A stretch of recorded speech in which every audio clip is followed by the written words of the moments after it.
Praise the Lord. මම අද දවසේදී මාව පුකාක් ස්පර්ශ කරපු දේව වචනයක් ඔබත් සමග බෙදා ගන්නට යනවා. ඒ යෝෂුවා පළවෙනි පරිච්ඡේදයේ 5 වෙනි පදය. නුඹේ ජීවිතයේ සියලු දවස්වල කිසිවෙකුට නුඹට විරුද්ධව සිටින්නට නොහැකි වන්නේය. මෝසෙස් සමග සිටියා මෙන් නුඹ සමගත් සිටින්නේ නුඹේ නහක් නොයන්නේ නුඹ අත්හරින්න.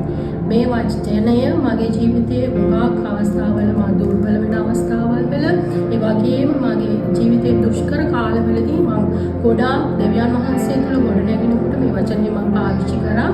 ඒ වචනය තුළින් මම උගාක් ධෛර්යමත් වුණා. ඇත්ත වශයෙන්ම මම වචනේ ප්‍රකාශ කරන්න මම ගොඩාක් ධෛර්යමත් වෙලා සිටිනවා. දැන් මම උගාක් ශක්තිමත් දෙවියන් වහන්සේ තුළ මම උගාක් ධෛර්යමත් මම ඔබවත් මේ මොහොතේදී ධෛර්යමත් කරනවා මේ වචනය තනින් අල්ලා ගන්න මම හිතනවා ඔබ මේ වචනය ඔබ ස්පර්ශ කරන්නට ඇති කියලා. එසේනම් මේ වචනය අල්ලාගෙන ඔබත් ඔබේ ජීවිතයේ ධෛර්යමත්ව ශක්තිමත්ව ගත කරන්නට මම ඔබට කියනවා. ඔබ හැම කෙනෙක්ටම ජේසු පීඩයි.